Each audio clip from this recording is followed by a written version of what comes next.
ఆంధ్రప్రదేశ్కు ఈ రోజు నుంచి రెక్కలు వచ్చాయా? ఆంధ్రప్రదేశ్కు రెక్కలు రావడంతో చంద్రబాబు ఖుషీగా ఉన్నారా? చంద్రబాబు ఖుషీగా ఉండడాన్ని చూసి జగన్మోహన్ రెడ్డి డీలా పడ్డాడా అంటే అవుననే సమాధానం ఇస్తున్నారు కొంతమంది రాజకీయ విశ్లేషకులు. ఇక ఇదే అంశానికి సంబంధించి మనతో మాట్లాడేందుకు ప్రముఖ రాజకీయ విశ్లేషకులు, ప్రముఖ సీనియర్ జర్నలిస్ట్ సిఎస్ రావు గారు మనతో ఉన్నారు. సార్తో మాట్లాడదాం. సార్ నమస్తే. సార్ నమస్తే. సార్, ఆంధ్రప్రదేశ్కి ఈ రోజు నుంచి రెక్కలు వస్తున్నాయని, ఆంధ్రప్రదేశ్కి రెక్కలు రావడాన్ని చూసి చంద్రబాబు గారు ఖుషీగా ఉన్నారని, చంద్రబాబు గారు ఖుషీగా ఉండడాన్ని చూసి జగన్మోహన్ రెడ్డి డీలా పడ్డారు అంటూ ఒక వార్త ఇప్పుడు సోషల్ మీడియాలో చక్కర్లు కొడుతుంది.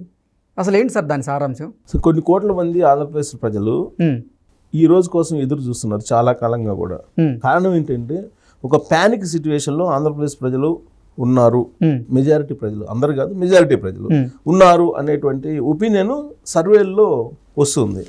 సో ఎన్నికల కోడ్ వచ్చేసింది, ఎన్నికల్లో షెడ్యూల్ వచ్చేసింది. దీంతో కోడ్ కూడా మరుక్షణం నుంచి అమల్లోకి వచ్చింది. సో దీంతో జగన్మోహన్ రెడ్డి పవర్స్ కట్ అయిపోయాయి.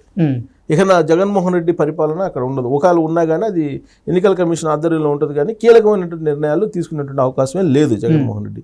తర్వాత ఇప్పటి వరకు జగన్మోహన్ రెడ్డి ఏ విధంగా అయితే హుకుం జారీ చేశారో పోలీసులకి, ఆ తరహా హుకుం జారీ చేసేదానికి అవకాశమే లేదు ఇక. సో దీంతో జగన్మోహన్ రెడ్డి ప్రస్థానం క్లోజ్ అయిపోయింది.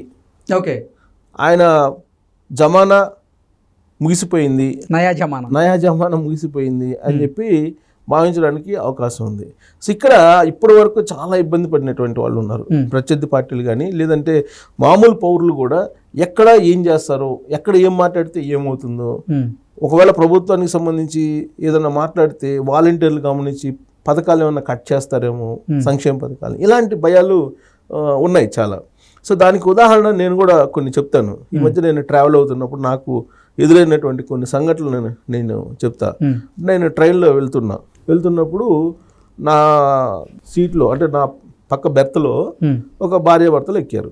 ఆయన రిటైర్డ్ తెలుగు పండిట్, ఆయన భార్య గృహిణి. ఇద్దరు ట్రావెల్ చేస్తున్నారు. కొద్దిసేపటికి ఆయన నన్ను పలకరించారు. సార్ మీరు ఏంటి, ఏం చేస్తుంటారు? నేను సో అండ్ సో అని చెప్పి ఆయన ఇంట్రొడ్యూస్ చేసుకున్నారు. ఆయన ఒక ప్రవచనకర్తగా మారారు. రిటైర్ అయిన తర్వాత వెంకటగిరి అని చెప్పారు ఊరు కూడా. సరే మాట్లాడుతూ సార్ నా వీడియోలు చూడండి, నా ప్రవచనాలు చూడండి అని చెప్పి, బాగున్నాయండి, చాలా బాగున్నాయి అని చెప్పి అలా మాట్లాడుకుంటున్న సమయంలో, సార్ మీరు ఎక్కడి నుంచి వస్తున్నారు అని అడిగాను. నేను హైదరాబాద్ నుంచి వస్తున్నాం మేము అని చెప్పాను. హైదరాబాద్ మీరు అదృష్టవంతులండి అన్నాడు. ఏంటి సడన్గా అదృష్టవంతులని, ఏమైందన్న? ఏముంది సార్, మాకు ఏపీలో ఉన్న భయం వేస్తుంది సార్, ఎప్పుడేమవుతుందో తెలియని పరిస్థితిలో ఉన్నాను సార్ అన్నాడు. ఏమైందండి అన్న. ఏమైంది సార్, నేను రిటైర్డ్ పండిట్ని, తెలుగు పండిట్ని, ఇంతవరకు పెన్షన్ రాలేదు సార్, ఇవాళ డేటు 28, ఇంతవరకు రాలేదు సార్, నాకు ఏం చెప్పమంటారు సార్ నా బాధలో అని చెప్పేసి ఆయన మొదలుపెట్టగానే పక్క కూపీలో ఉన్నాడు ఇంకొక అతను వచ్చాడు, అనంతపురం అంటే అతను కూడా ఆ ట్రైన్లో ట్రావెల్ చేస్తుంది. అతను ఈయన్ని ఏ ఊరు ఏంటని ఆయన అడిగితే ఈయన భయపడ్డాడు. ఒకవేళ వైసీపీ సానుభూతి పడ్డేమో, వచ్చి నా మీద గొడవ వేసుకుంటానికి వచ్చాడేమో అని చెప్పి ఈయన అనుకున్నాడు.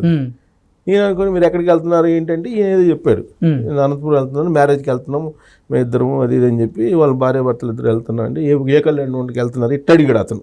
అడిగేటప్పటికి అతను అడిగే తీరుని చూసి భయపడిపోయాడు. ఈయన వైసీపీ సానుభూతి పడ్డా లేకపోతే కార్యకర్త ఏంటో అర్థం కాని పరిస్థితిలో అని చెప్తే, సార్ మీరు బాగా చెప్పారు, నేను ఇరిగేషన్ శాఖలో ఎంప్లాయీని అని చెప్పి మొబైల్ చూపించి, చూడండి సార్ 511 రూపాయలు ఉన్నాయి నా దగ్గర, ఇప్పటివరకు శాలరీ పడలేదు సార్, నాకు శాలరీ కోసం వెయిట్ చేస్తున్నాను, ఇలాంటి పరిస్థితి ఎప్పుడు లేదు సార్ ఆంధ్రప్రదేశ్లో అని చెప్పి చెప్పారు. ఆయన మొత్తం ట్రావెల్ మొత్తం ఆయన ఇది జగన్మోహన్ రెడ్డి పాలన గురించి చెప్తూ ఉన్నాడు. చెప్తున్న సందర్భంగా ఆయన ఏమన్నారు, ఒక మాట అన్నాడు, మీరేం చేస్తుంటారు సార్ అప్పుడు అడిగాడు నన్ను. నేను మామూలుగా సో డిజిటల్ దాంట్లో చేస్తుంటాను అంటే, సార్ ఇప్పుడు దాకా మాట్లాడి రికార్డ్ చేయలేదు కదా సార్ అన్నాను. చేయలేదు ఏంటి, ఎందుకు అంత భయం? ఎందుకంటే భయం ఏంటి సార్, తీసుకెళ్ళి మొత్తం బాధ్యతలు పడేస్తుంటారు సార్, పోలీస్ స్టేషన్లో పడేసి కేసు ఉండదు పోండి సార్, ఇంట్లోకి వచ్చేస్తారు, స్టేషన్లో తీసుకెళ్తారు, కొడతారు సార్. బ్రహ్మానందం లాగా సినిమాల్లో కొట్టించుకొని బయటకు వస్తే అలాంటి పొజిషన్ సార్ మాది అని చెప్పి అతను ఒక సినిమా కూడా ఉదాహరణ చెప్పాడు. ఈలోపు ఆవిడ ఉన్నారు కదా తెలుగు పండిట్ భార్య, ఆవిడ అందుకొని సార్ ఏం మాట్లాడినా కానీ ఇళ్లలో మాట్లాడుకున్నా కానీ వాలంటీర్లు వచ్చి తీసుకెళ్ళిపోతున్నారు సార్, ఎటో వ్యతిరేకంగా మాట్లాడితే తన అభిప్రాయాలు చెప్పుకోవడానికి లేదండి, మా వ్యక్తిగత అభిప్రాయాలు చెప్పుకోవడానికి కూడా స్వేచ్ఛ లేని పరిస్థితుల్లో మేము బతుకుతున్నామండి అని చెప్పి ఆవిడ చెప్పారు. సో ఇవన్నీ ఉన్న తర్వాత ఎంత ప్యానిక్ సిచ్యువేషన్ ఉంది ఆంధ్రప్రదేశ్లో అనేది నాకు అర్థమైంది.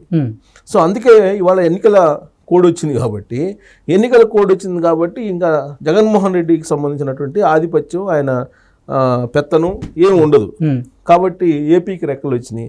ఇక నుంచి అందరూ ఫోన్ ట్యాపింగ్లు ఉండవు, అక్కడ ఆల్రెడీ ఫోన్ ట్యాపింగ్లు చేస్తున్నారని చెప్పి వినిపిస్తుంది.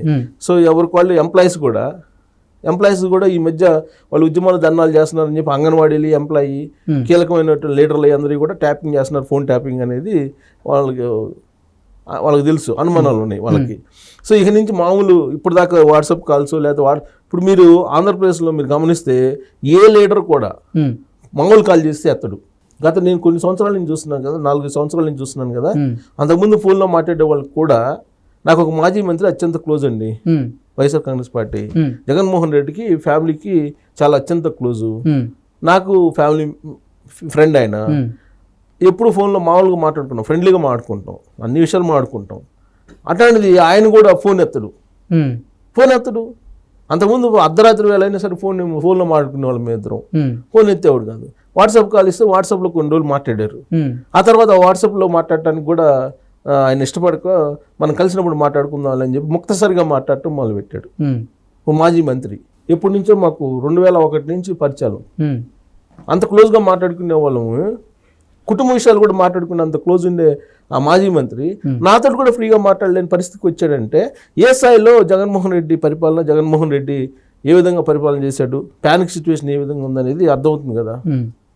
సో ఇలాంటి సిచ్యువేషన్లో ఇవాళ ఎన్నికల కోడ్ వచ్చిందంటే జగన్మోహన్ రెడ్డి పవర్ కట్ అయింది అని చెప్పి చెప్పొచ్చు. ఇక నుంచి ఆయన ముఖ్యమంత్రి ఉన్నా అది ఆయన ఆపద్ధర్మ ముఖ్యమంత్రిగానే చూస్తారు తప్పితే ఆయన్నేమి ఇప్పుడు ప్రత్యేకంగా ముఖ్యమంత్రి అని చెప్పి పిలుస్తారు తప్పితే డిజిగ్నేషన్ ఆయనకేం పవర్స్ ఏమి ఉండవు.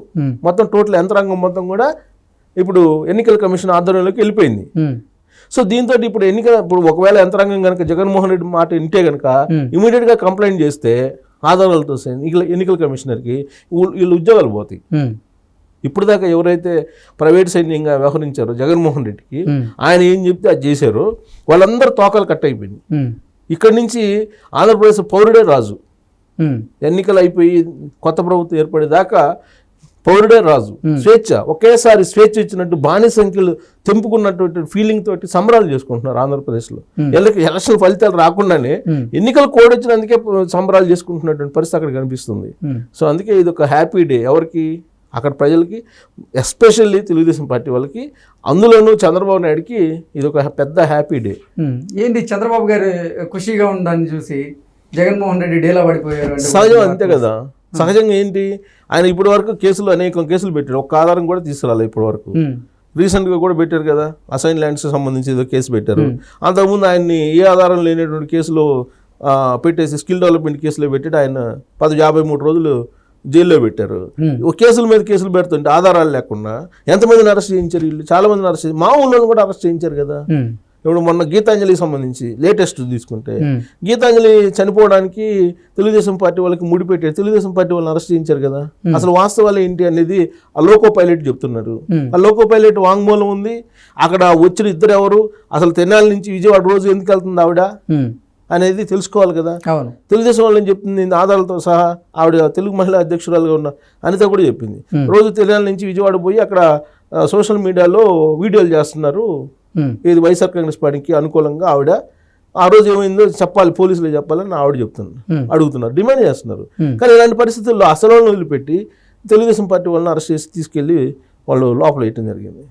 అలాగే రౌడీ షీట్స్ ఓపెన్ చేశారు కొన్ని చోట్ల. ఇప్పుడు పొంగనూరు ఉంది, పొంగనూరులో రౌడీ షీట్లు ఓపెన్ చేశారు. చాలామంది ఎవరైతే తెలుగుదేశం పార్టీ వాళ్ళు కీలకంగా ఉంటారో వాళ్ళందరి మీద రౌడీ షీట్లు ఓపెన్ చేశారు. రేపు ఏజెంట్లకు నుంచోడానికి లేదు, వాళ్ళు ఎలక్షన్లో కీలకంగా వ్యవహరించడానికి లేదు. బైండ్ ఓవర్లు పెడితే జనరల్గా బైండ్ ఓవర్లు పెడతారు ఎలక్షన్ టైంలో. బైండ్ ఓవర్లు పెడితే లోపల స్టేషన్లో కూర్చోవాలి. సో ఇవన్నీ చేస్తున్నారు. దాంతో ఇక నుంచి రెక్కలు వచ్చినాయి. ఎలక్షన్లు ఇంకా పూర్తి కాలేదు, ఫలితాలే రాలేదు. షెడ్యూల్ వచ్చింది. ఎలక్షన్ కోడ్ అమల్లోకి రాగానే ఒక ప్రత్యేకమైనటువంటి స్వేచ్ఛ వచ్చినటువంటి ఫీలింగ్ తోటి ఆంధ్రప్రదేశ్లో ఉంది. హ్యాపీ డే అని చాలా సెలబ్రేట్ చేసుకుంటున్నటువంటి వాళ్ళు కూడా ఉన్నారు. ఓకే.